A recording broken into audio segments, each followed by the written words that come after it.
Hey everyone, as always, a warm welcome back to Polar Warriors, your free resource for bipolar tools, education, and growth. A special thanks to the International Bipolar Foundation for helping my videos reach more people, and you can check out their awesome organization by visiting the link in the video description.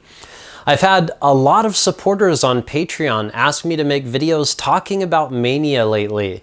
I already have an entire video dedicated to mania in my Faces of Bipolar Disorder series, but people are asking about more specific things like manic spending or managing money, strategies for dealing with manic symptoms, signs to watch out for, and especially things that our family or loved ones can do to help when they notice that we're manic. Considering mania is among one of the primary diagnostic criteria for bipolar disorder, there's so much to cover. So I'm going to work on breaking specific topics into smaller segments and focus on this topic a lot more because that's what you guys told me you wanted. So today I want to talk about 5 different ways to approach manic episodes, and not just for us, but for those around us who want to help also. There's different types of mania, different levels of severity, and people express their symptoms differently. It's also really important to remember that once we get past a certain threshold, like getting close to psychosis, it can be almost impossible to reason with someone who's severely symptomatic.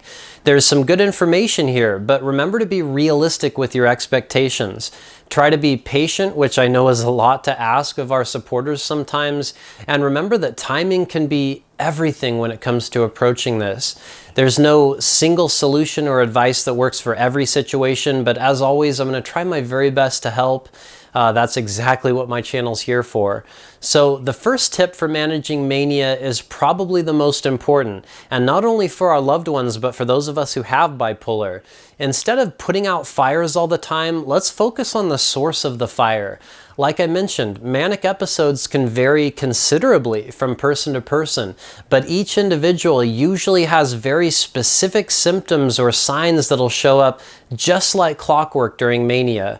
When I was first diagnosed, there was so much to learn, and I didn't even know where to begin. It was hard to focus on anything but the uncontrollable, uncomfortable feelings inside.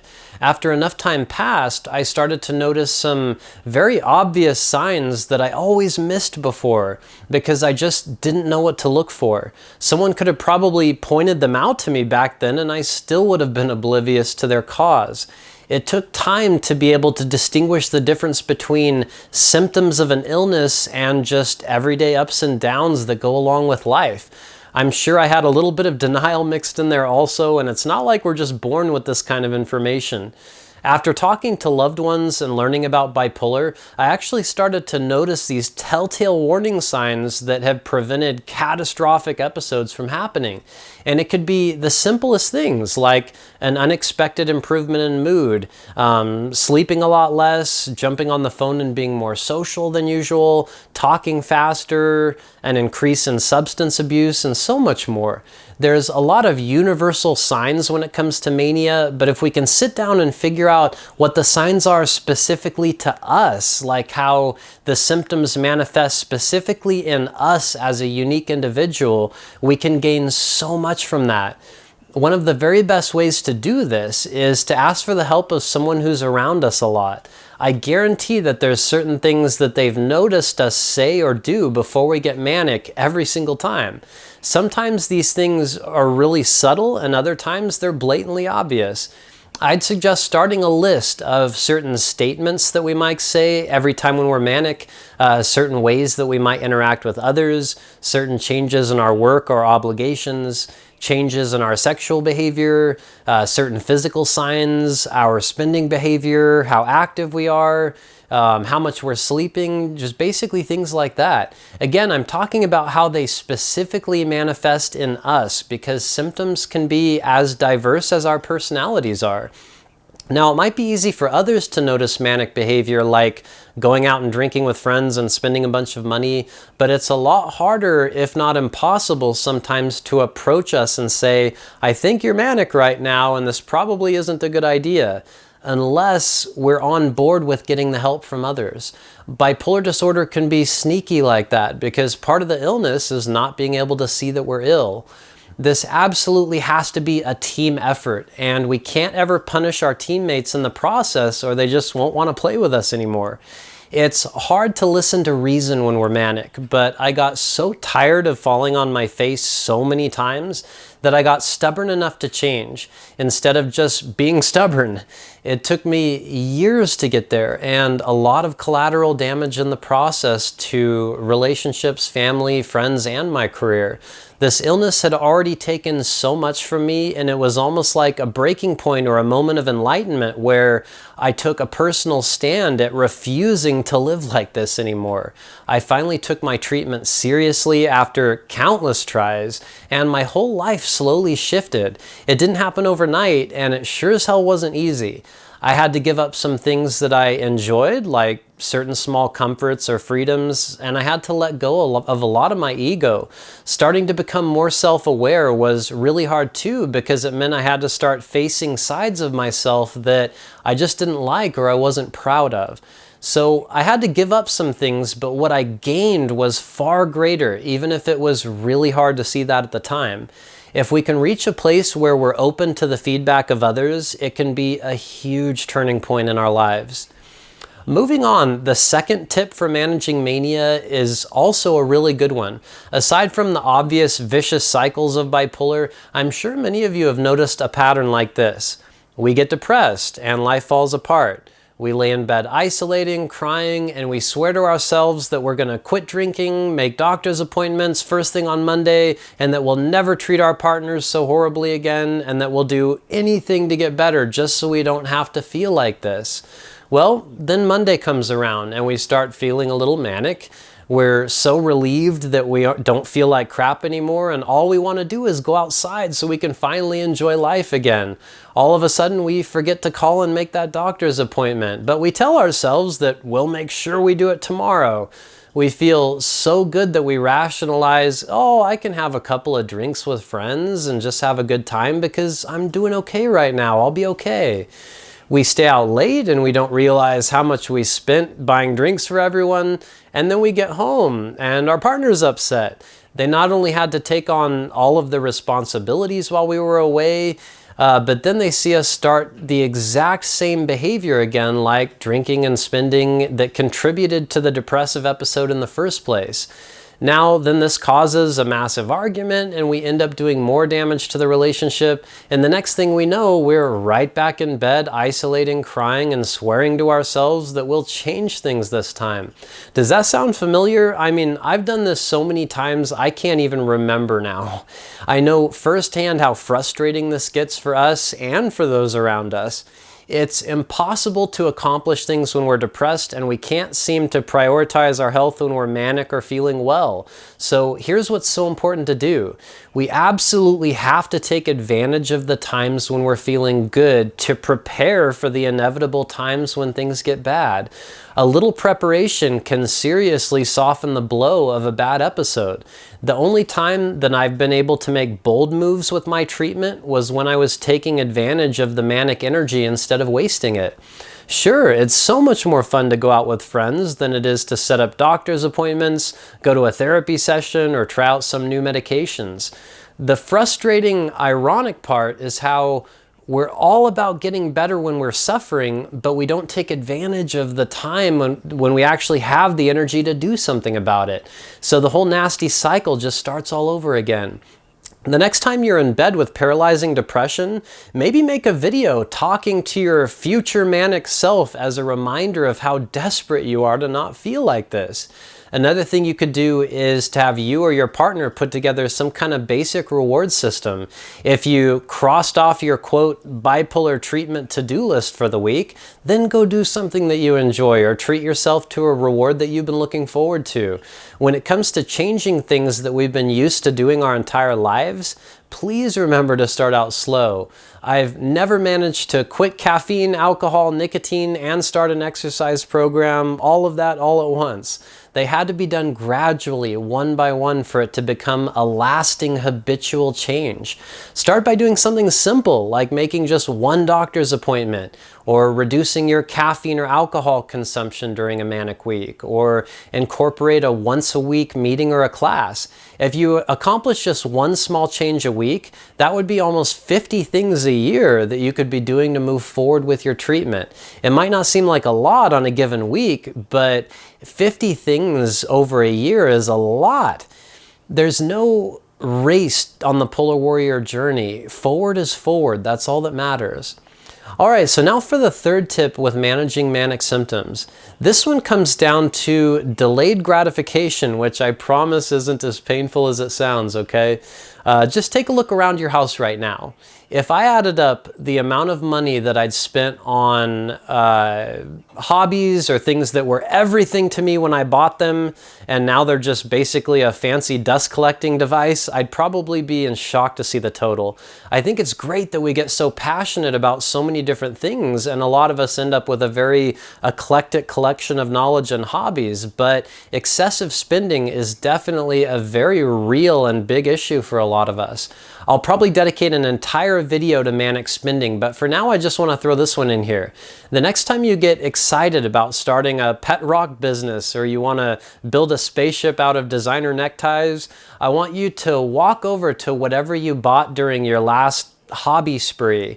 And I want you to visualize how important it was at the time, how much research you did, how much time you spent reading and watching videos about your newfound passion. And then look at the dust sitting on it and ask yourself, why don't you love it so much now? And look around the house again and then see how long it takes to find the next expense of mania. I've always lived paycheck to paycheck, and what changed this was a couple of things. First, I don't buy anything unless I have the money to pay for it in full. I just don't use credit cards. They are way too dangerous for manic spenders, period. If I don't have the money to get something and I'm still just as interested when I finally save up for it, then it might be worth getting. I've often found that by the time I save up for something, my interests have changed and I actually feel so relieved that I didn't buy something on that Manic Monday sale. The other thing that I'll do is at least a 1 week rule. If I really want something, I have to wait at least 1 week, regardless of whatever super summer savings special is going on. Sunday, Sunday, Sunday, right? Or I'll just base the time on the amount of the item. For example, for every $1,000 it'll cost, I'll have to wait a month to decide if I want to get it. If it costs $4,000, then I'll be waiting 4 months. I know that seems like a lot of time in the instant gratification fast food society that we live in, where everyone wants something now, but there's really a lot of wisdom and a lot of self-control and even confidence that can be gained if you can find the discipline to just wait a little while. And if it's still something that's really important that you want, it's still going to be there in 4 months, and the chances are the price will probably even drop a little bit, so it's a win-win. The last thing that helps a lot is actually getting the opinion of others, like my partner, a trusted friend, or someone in my family. I know we don't all share the same interests, but they're usually pretty grounded when it comes to the difference between a feasible investment and something totally outlandish. For example, my partner wouldn't care at all if I said I need a new camera lens that'll help with my channel that I've been interested in for over a year now. So I've shown commitment and interest and dedication to it. If I said I just now decided how cool geology is and I want to buy some kind of rare rock or crystal that's $1,000, that might raise some eyebrows.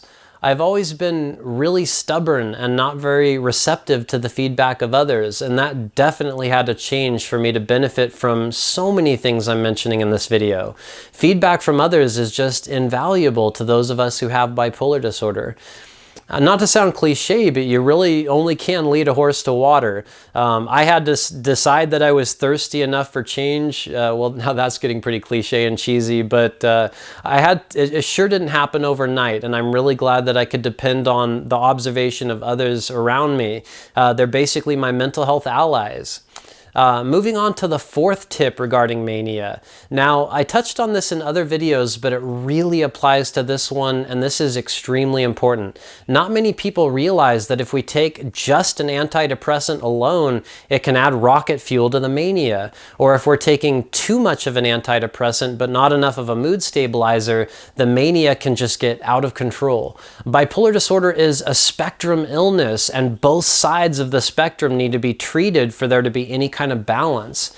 It's so common for people who have bipolar to be initially misdiagnosed with unipolar depression because so many people just talk about the depression and had no idea that mania isn't normal.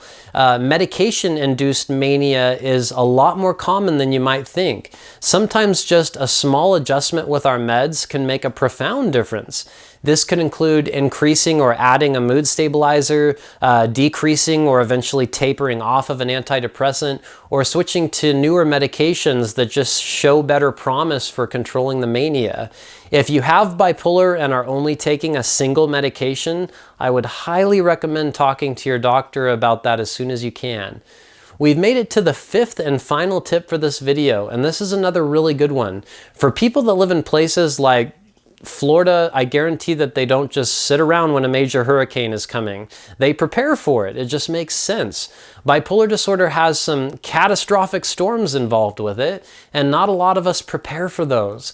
We already talked about the warning signs to look out for, so that would be like getting a news flash that a hurricane's coming and just ignore it.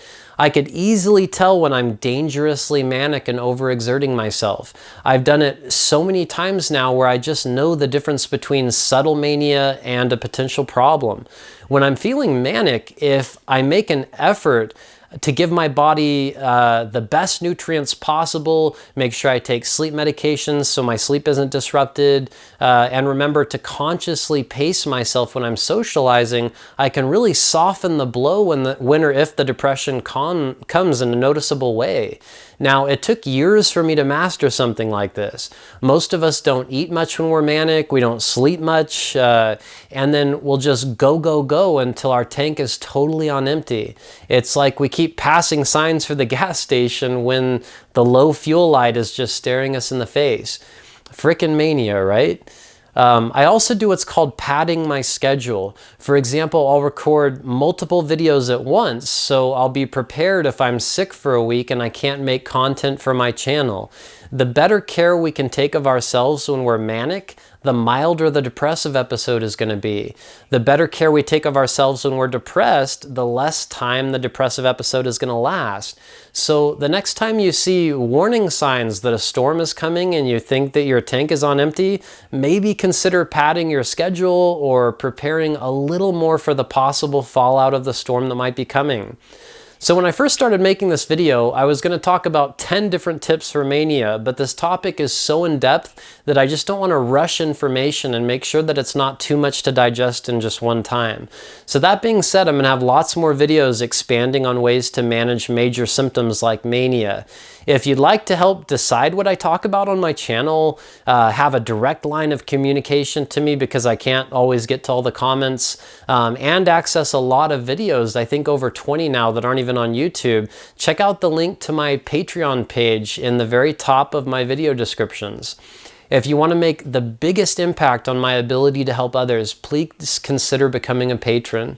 Thank you so much for spending this time with me and supporting what I do by watching or interacting with my channel. I wish all of you a peaceful week, stay well, and we'll see you back here soon for another Polar Warrior video.